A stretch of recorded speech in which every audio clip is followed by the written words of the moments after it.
Часто люди приходят со сломанными протезами или совсем потерянными, у которых произошло следующее. Человек неожиданно чихнул, и протез в этот момент вылетел изо рта. Протез может удариться об какую-то жесткую поверхность и сломаться, а если это происходит, например, при купании, то протез можно просто утопить, и приходится тогда протез переделывать.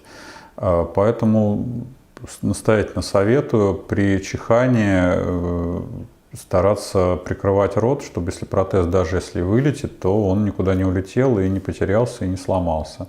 Почему так происходит? Потому что во время чихания в ротовой полости очень большое давление создается, и даже самый лучший, самый хороший протез может совершенно неожиданно вылететь изо рта.